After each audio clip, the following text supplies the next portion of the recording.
Saudara, kenaikan pajak bumi dan bangunan atau PBB di sejumlah daerah memicu gejolak dan penolakan massal warga. Tak hanya Pati, kenaikan tarif pajak bumi dan bangunan atau PBB juga terjadi di sejumlah daerah. Sementara pemerintah pusat menepis bahwa kenaikan pajak karena kurangnya anggaran dari pemerintah.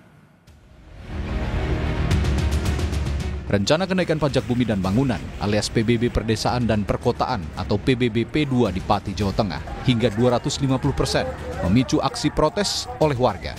Meski batal diberlakukan, namun warga terlanjur kecewa atas sikap Bupati Pati yang dinilai tidak pro rakyat.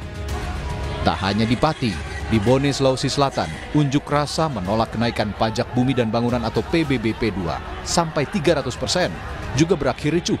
Dua kelompok mahasiswa HMI dan PMII cabang Bone terlibat bentrok dengan aparat keamanan. Di Jombang, Jawa Timur, seorang warga memprotes naiknya pajak bumi dan bangunan hingga 200%. Ia akhirnya membayar PBB menggunakan uang koin. Bersama dengan sejumlah kerabatnya, warga desa Pulau Lor, Kabupaten Jombang ini membawa uang koin yang berada di dalam galon air mineral ke kantor Dinas Pendapatan Daerah. Uang ini digunakan untuk membayar pajak bumi dan bangunan rumahnya yang telah 2 tahun tidak dibayarnya. Oh ini untuk protes saja, untuk ini karena saya tidak punya uang. Ini adalah jalan anak saya mulai dari SMP. Nah ini lah, denda ini dihitung per bulan. Sampai berapa akhirnya? Saya 2 tahun, kalau per bulan berapa? Saya keberatan dengan ini adanya jatuh tempo. Andai kata saya tidak bisa membayar, ya kan? Dengan adanya ini tak suruh beli rumah saya. Sementara itu kenaikan PBB hingga 200% akan kembali dikaji. Bupati Jombang mengklaim tidak menaikkan tarif pajak bumi dan bangunan atau PBB. Ia bilang hanya menjalankan aturan yang telah ditetapkan pada tahun 2023 lalu. PBB P2 itu berdasarkan hasil pada tahun 2023. Sudah berjalan di tahun 2004 dan 2005. Kami hanya menjalankan.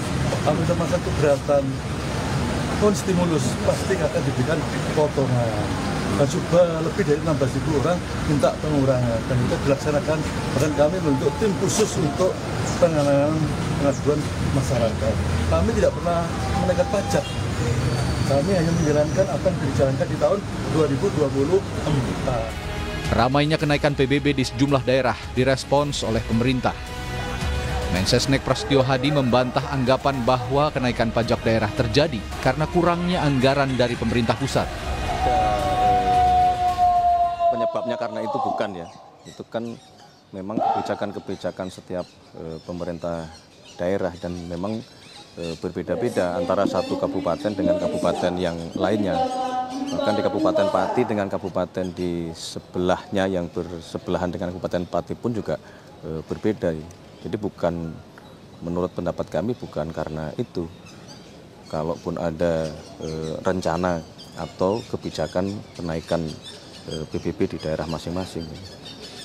Kami kemarin konsultasi dengan Menteri Dalam Negeri, memang koordinasinya bukan dalam rangka mencari rumusannya, tidak sebenarnya. Karena memang itu kan menjadi kebijakan dari setiap pemerintah daerah. Tapi bahwa koordinasinya setelah kemudian kebijakan itu dirasa menimbulkan masalah, nah disitulah kemudian kita berkoordinasi sangat intens. Sementara itu anggota DPD RI Dapil Jawa Tengah Abdul Holik mendorong adanya dialog antara masyarakat dan pemerintah. Holik mengaku adanya tantangan fiskal yang memberatkan bagi daerah. Namun menurutnya pemerintah daerah tetap harus berdialog dengan warga untuk mencari solusi. Kita menghimbau kepada seluruh pemerintah daerah, memang ada tantangan fiskal yang sekarang cukup berat buat daerah. Tetapi kita berharap tidak kemudian menjadi alasan untuk menaikkan pajak yang kemudian memberatkan masyarakat. Kalaupun ada, tentu harus melalui proses dialog dengan masyarakat dan bertemu pada angka-angka yang bisa diterima oleh masyarakat. Kenaikannya proporsional, bisa meningkatkan pendapatan daerah tapi tidak membebani masyarakat. Peristiwa ini menunjukkan bahwa kebijakan yang menyentuh kepentingan langsung warga, seperti pajak, memerlukan komunikasi terbuka dan pelibatan publik sejak awal. Tanpa itu, kebijakan yang secara hukum sah dapat memicu penolakan massal dan mengurangi kepercayaan masyarakat terhadap pemerintah daerah. Tim Liputan, Kompas TV.